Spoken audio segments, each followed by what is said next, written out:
So, the experiment that we are going to carry out is the speed torque characteristics of servo motor. So, now basically we know what is a servo system. So, servo system is used exclusively for controlling a mechanical output variable, whether it is in terms of position control, the velocity control, or the acceleration control.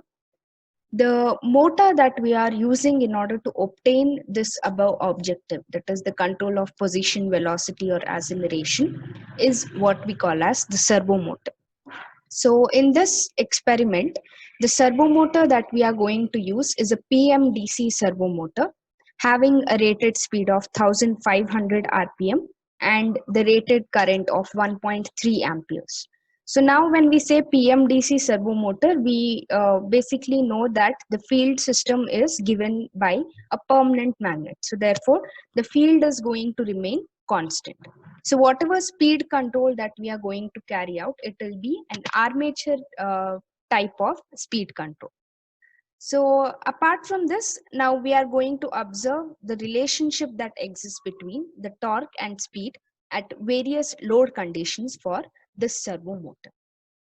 So now this is the basic block diagram that we are going to consider. So as we can see, a servo system is usually a feedback type of control system, and it is a closed loop control system. And with respect to this mechanical output variable, we are now concerned with the control of speed with which the servo motor is running. So now let us say I'm considering the speed in the radian per second value. So with respect to this particular speed, I have a reference value, and then that is omega r, and I have a feedback value, that is omega f. So taking the difference between the reference input and the feedback from the measured output side, we are going to get an error signal here. And this error signal is then given to the speed controller. So basically, when we say a controller is being involved here, there are several types of controller that we can use. And in the kit that we are making use of, we are making use of the VI Microsystems kit for the servo motor. And with respect to this, the speed controller is given in terms of a P controller, PI controller, and PD and PID type of controller. So we can use any of this configuration in order to control the speed of the PMDC motor. So now the output with respect to this controller, it is going to be a control voltage VC. And here this VDC signifies the fact that we are using this constant fixed value of DC voltage, which is then going to be fed into the PWM power converter.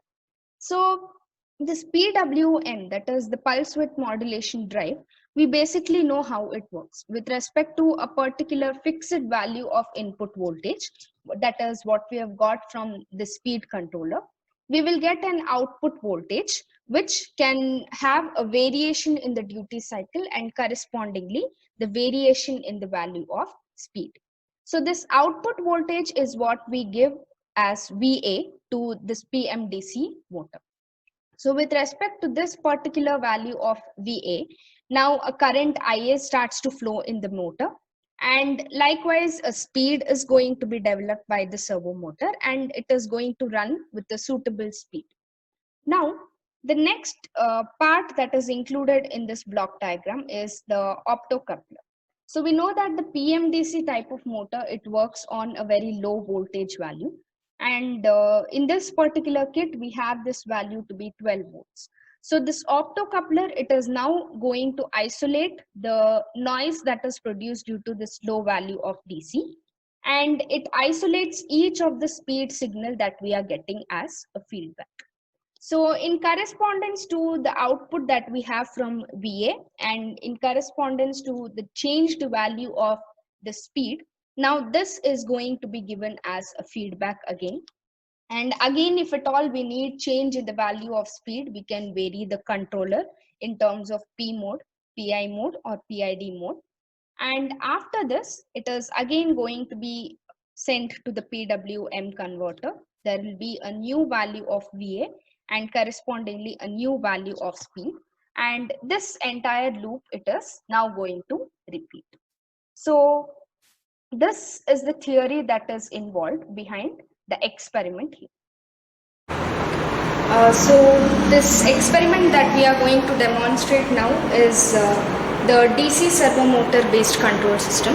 So we are determining the relationship that exists between the speed as well as the torque characteristic for the servo motor that we are using.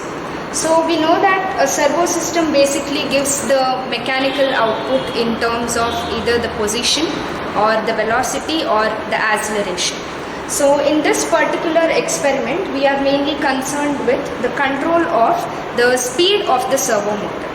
So there are certain elements in the kit that we have to be familiar with. So first of all, we need to understand that the servo system is always a closed loop type of system. So with respect to this, as you can see here, we have a particular knob in order to adjust a set speed. So here we are giving the reference speed that we want to give, and in correspondence there is going to be a feedback, so which gives the difference that exists for the set speed as well as the measured speed.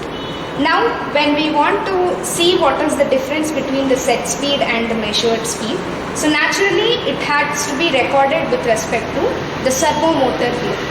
So in the servo motor, basically we are going to have an optical encoder inside it, so which goes on recording how many number of pulses are being counted with respect to each rotation here. So therefore we are actually counting the number of pulses per second that is being covered here, and as you can see, there is a sensor interface which has been connected with this particular servo motor arrangement as well as the kit behind here.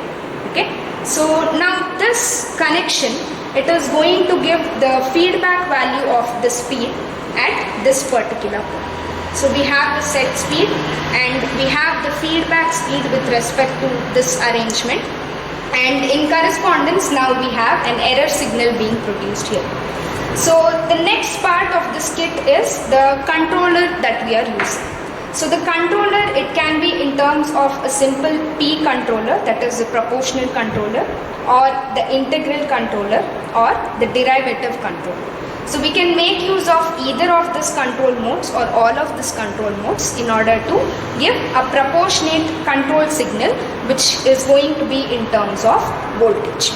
So in this particular experiment, we are going to consider only the proportional type of controller, and its gain value is being adjusted from 1% to 100%. So with respect to this proportional gain, whatever we are giving, now the value of the speed, it can be correspondingly increased, and this on the output side will produce a control voltage which is then given to the next section. So the next section what we are specifying here is the PWM drive. So in the PWM drive, it considers this constant voltage, that is this constant control voltage VC, and in correspondence to it, it produces varying duty cycle.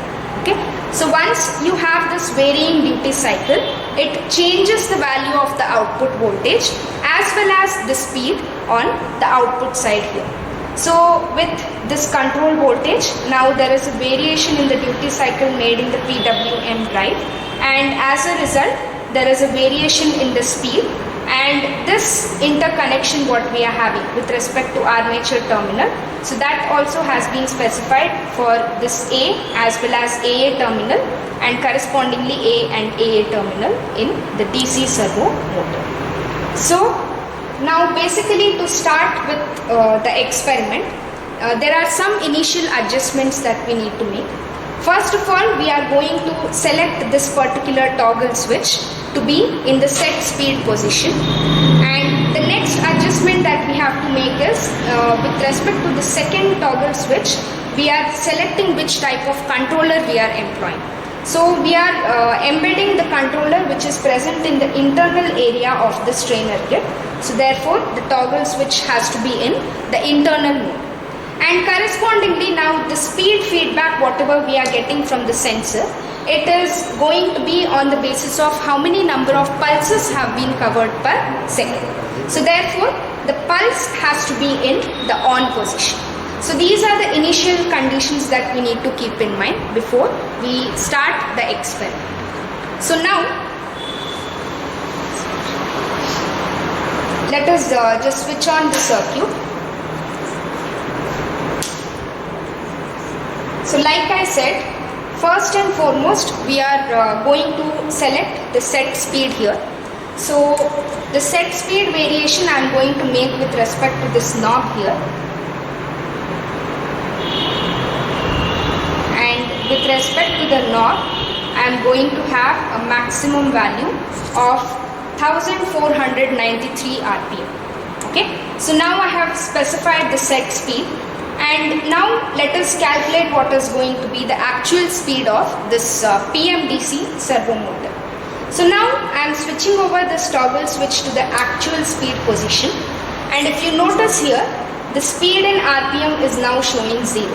So it is showing 0 because now we haven't selected any controller action existing here.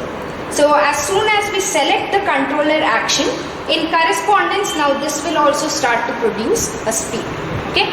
Always keep in mind that the rating of the PMDC motor should be taken into account whenever we are employing the speed here. So the rated speed of the PMDC motor that we have is 1500 RPM. So now, since I am making use of just the proportional controller here, let us make the variation in the proportional gain, which is ranging from 1% to 100%. So now gradually I will just start to increase this proportional gain, and notice that the speed in RPM, it does not exceed the value of 1500 RPM. So I'll just start varying it now.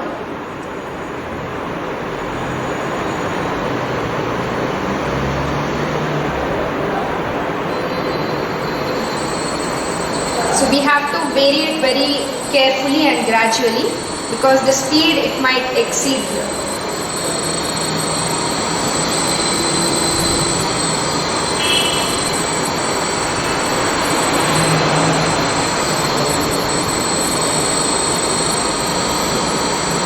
So the sensitivity here is because of the fact that the controller, no matter how much you are increasing, it will give you an increased speed. But we need to keep in mind that the PMDC servo motor that we are using, it is rated only for 1500 RPM. So now with this adjustment, we can see that the rest of the control action will be taken by the VC voltage load. So in correspondence to this control voltage, now the PWM is going to specify the value of VA as well as IA. Okay.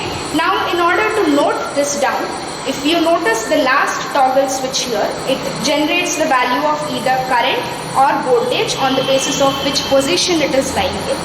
So as of now, for this speed, that is 1550, I have the current of 0.42. So now we are going to plot the variation that exists for speed as well as torque, which means that upon increasing the value of load, now I want to check what is happening to the current and correspondingly what is happening to the speed. So in order to apply this load now, so before we apply the load, let us check the value of current here, it is 0.42, and the value of voltage correspondingly, it is 10 volts here. Okay. So now I'll bring it back to the current position, because now the variation in load whatever we are making, it is going to be in terms of the load current. So the PMDC servo motor that we have selected, it has a maximum load current capacity of 1.3 amperes. So therefore we need to keep in mind that whenever we are increasing this value of current by increasing the load here, it should not exceed the 1 ampere value. Okay. And also there is a suitable arrangement that we have in the DC servo motor part here. So for applying the load, now we are going to just vary this particular lever here, which now brings this brake magnet closer to the servo motor system, that is the rotor system. So now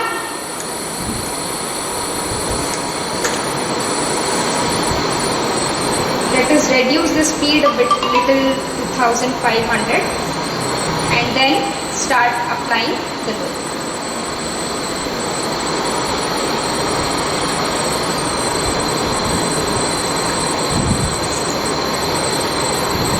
So now as the brake magnet comes in close contact with the rotor system, we can see that in correspondence the current is also increasing. So let us say I am taking the increment of current by 0.2 amperes. So it was 0.4 earlier, now I have selected it to be 0.6. So now correspondingly, if you look at the speed, you can see that it has reduced from the 1500 value to 1260 rpm. Okay. So likewise, now we just need to go on incrementing the load again by a 0.2 ampere value. So now if at all I am keeping this as 0.8 amperes. So in correspondence, the speed that I have is 1141 rpm. So on this basis, now we have established the fact that as I keep on moving this brake magnet close to the rotor system, I am going on increasing the value of load, and since the value of load is increasing, the value of current here increases and correspondingly the torque also is increasing, and as the value of torque goes on increasing, now the speed in rpm it is decreasing. So this is the relationship that we want to study by making use of this DC servo motor control system. So with the increase in the value of torque, the value of speed is going to be reduced. So whenever we are considering the plot between the speed on the y-axis and the torque on the x-axis, we can see that we are getting a decreasing value of slope as the torque speed characteristic. So the further part of this is involving the calculation here. So in order to calculate the value of torque, we should consider Kt into Ia. So this value of Kt is going to be nothing but the constant of this particular motor. So in order to calculate this constant, we'll consider the relation that exists between the back EMF as well as the speed here. So in correspondence to this, the back EMF and the speed are directly proportional. So we will get a linear graph with an increasing slope. So with that, we will find out the value of Kt, and we are going to multiply that value of Kt with whatever corresponding current we get to find out the torque. So by this particular calculation, finally we'll be able to plot what is the speed as well as torque characteristic. So now once the experiment is completed, that is once we have finished the recording until 1 ampere, the next thing to do is reduce this particular load here. So we are going to reduce this load and bring the brake magnet back to its position. So once this is done, now going in the reverse order, next I am going to reduce the proportional gain that has been given.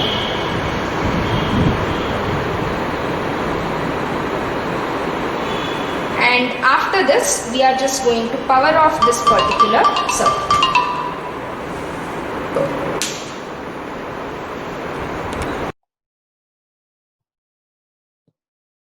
So after the conduction of the experiment, that is after varying the different load conditions and noting down the corresponding values of VA, IA, speed in RPM and speed in radian per second, we next have to go on to the calculation part of finding the back EMF and finding the torque correspondingly. So now we know that for a DC servo motor, the back EMF is found by the formula VA minus IA RA.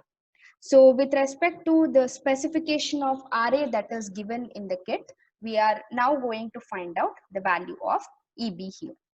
And now the next part that we have to understand is how to find out this constant KT in order to find out the torque variable.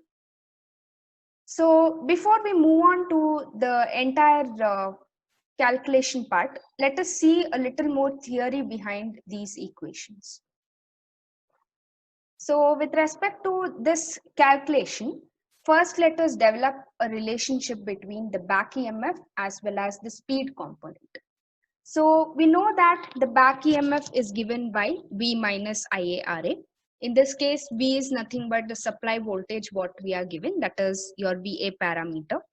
And correspondingly, we know that the back EMF is expressed in terms of flux, number of poles, the speed, number of conductors, and number of parallel paths here.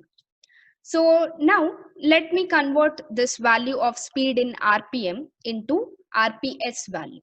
So therefore, I will carry out this manipulation of defining the capital N as N by 60 in order to denote the small n value, that is the speed in or the rotation per second value. So with respect to this, now let me find the angular speed that is existing. So this angular speed which is expressed in radian per second is given by 2 pi into small letter n. So now keeping this in mind, now I can define this number of poles, number of conductors, number of parallel paths, and also the value of this flux as a particular constant here. So like I said, since it is a PMDC servo motor, the component of flux is going to be constant here. So now keeping this in mind, let us define all of these constant parameters as a value K1. So this is going to be the constant K1, and correspondingly we will have a variation in the value of speed. So it means that with the increase in the value of back EMF, the speed is going to increase, or with the decrease in the value of back EMF, the speed is going to decrease. So this is one of the parameters that we need to understand in order to develop the torque speed characteristic. Now, let us see what is the relationship that exists between the torque as well as the armature current. So basically we know that this is the expression of torque. So 1 by 2 pi into 5 into Ia into Pz divided by A. So now again flux is going to be a constant parameter. The number of poles, the number of conductors, and number of parallel paths are going to be a constant parameter. The only variation that we have here will be in terms of the armature current Ia. So therefore, now I will express this value of torque as this particular constant value into Ia value. So naturally, I can say that this torque is directly proportional to Ia. That is, with the increase in the value of torque, the armature current increases, and with the decrease in the value of torque, the armature current decreases. So now, if you notice the relationship between torque and armature current, as well as the relationship between the back EMF and the speed, you can say that we have the same value of K1 as well as K2. That is, Pz divided by 2 pi into A into 5. So keeping this in mind, now let me define this constant K1 and K2 as a KT value. So with respect to this, now we need to carry out the calculation. So there are some observations that we need to make here. So with respect to the relationship that we have developed between the back EMF as well as the speed, we can see that both of these are directly proportional. So this is the expression that corresponds to it, that is E being proportional to the speed or the angular speed in this case. And correspondingly, the next observation that we see is with the increase in the value of load. So we know that the load current value for this particular motor is 1.3 amperes. And in correspondence to increase in this value fractionally until 1.3 amperes, we can see that this Ia component also increases. And now we also know what is the relationship that lies between torque and armature current. So both are directly proportional. So hence, with the increase in the armature current, the torque increases. Now, using this value of armature current in the back EMF expression, we will see what happens. So with the increase in the value of this armature current, the difference that we have between this VA minus IaRa, it is going to decrease. So therefore, Since the difference is decreasing, it naturally means that the value of the back EMF decreases. So since back EMF and speed both are directly proportional, if back EMF is decreasing, then the speed is also decreasing in nature. So now, making use of your third and fourth point, we'll be able to define the relationship that exists between the torque as well as speed. So with the increase, so both of these are dependent on the value of Ia. With the increase in the value of Ia, the torque is going to increase, and with the increase in the value of Ia, the speed is going to decrease. So therefore, you can say that the speed as well as the torque component are inversely proportional to each other. So keeping this in mind, we are going to carry out the tabulation. So we will record different values of VA and IA for various values of load current. We note down the corresponding speed in RPM. We calculate what is the speed in radian per second. And ultimately, we find out the value of back EMF here. So now, the next thing that we need to find is this value of KT. So in order to find the value of KT, we are going to consider a plot between the back EMF as well as the speed. And in correspondence to this, we will calculate what is the constant that we get by finding the slope of this particular characteristic. So therefore, now with these observations in mind, first I will plot the back EMF versus the speed characteristic here. And in correspondence to this, I will find out the slope KT. So with this value of KT, now I will be able to find out the speed. So as we have seen in the calculation part, torque is equal to KT into IA.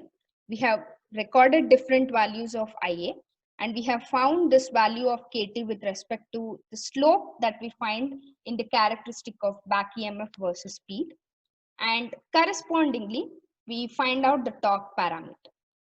So therefore, if you notice here, after finding KT and multiplying it with different values of IA, we'll be able to find what is the torque.